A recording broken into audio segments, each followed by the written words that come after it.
Welcome to Everyday Car Guy. Today we're testing a Nissan Altima. So come along for a ride and I'll show you what this car is all about.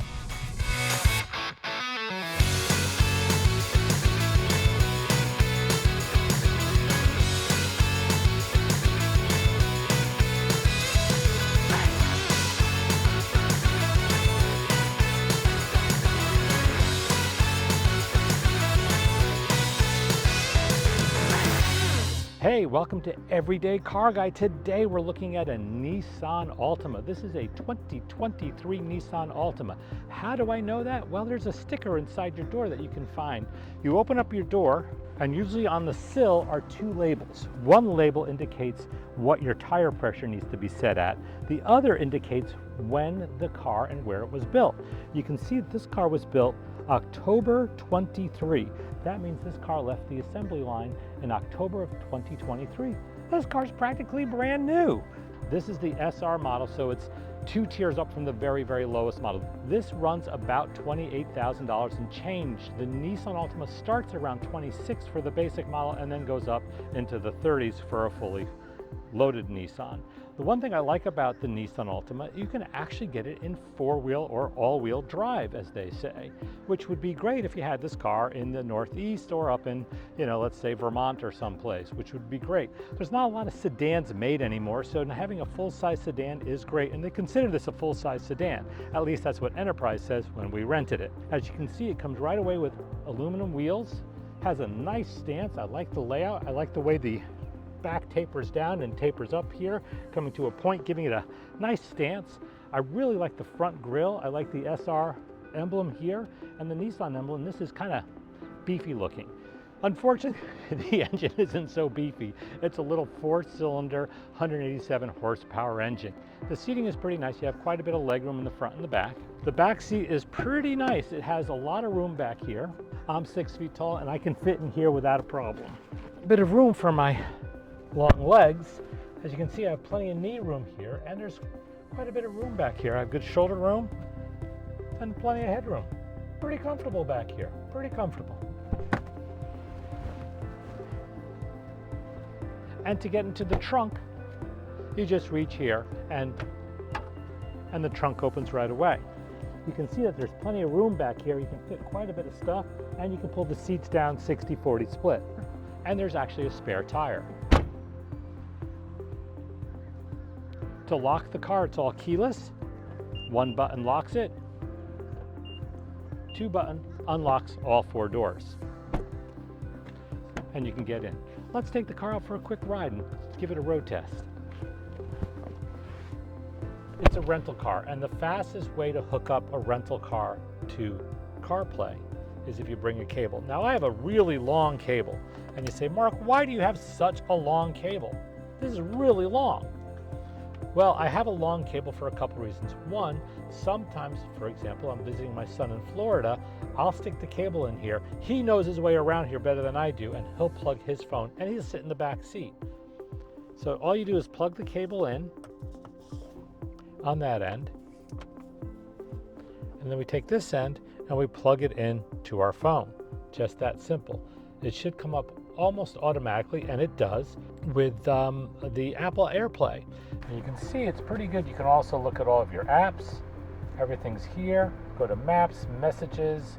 You can do any of these things that you want. So then all you gotta do is plug in a destination, like Deezerland. Now I plugged in an address. We're gonna go to a very interesting car museum down here in Orlando. Well, we hope it's interesting. We'll find out when we get there. Always put our seatbelt on. And away we go. So I'm back in Orlando visiting my son, and of course we rented a car. We rented this one from Enterprise, and I like Enterprise. They seem to have clean cars. Here we are at Enterprise, getting a car. We're in Orlando. Let's see what it's like. I always like to check the car out, make sure there's no dents or dings in it. It looks pretty nice. Okay, we had a lot of cars to pick from, but we picked this one because it only had 2,000 miles on it, so it's pretty new. Let's take it out, see what it's like. Welcome to Orlando. It was very interesting the way they have you just, hey, all these cars in this row, pick whatever you want. So I walked up and down, I looked in the doors, and I checked out their mileage, and hey, this one only has 2,500 miles on it. We'll take this one, thank you very much. and that's what we picked. So the car's a little bit more than a month old. As far as ride goes, the car rides very nice, handles pretty good. Actually, being front wheel drive, it doesn't feel heavy in those front wheels. I like the stitching in the steering wheel and the dashboard. It looks really nice and sporty, and it feels good. The steering wheel has like a leather trim steering wheel, which is very nice. This car does not have a sunroof, so it's a pretty basic model. Wow, this car is floored.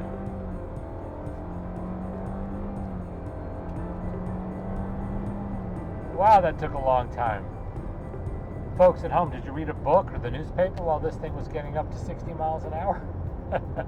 The nice thing about Florida is that you have nice long entrance ramps, so you have the time to get up to 60 miles an hour. When I put it in cruise control and set it up, I was testing it.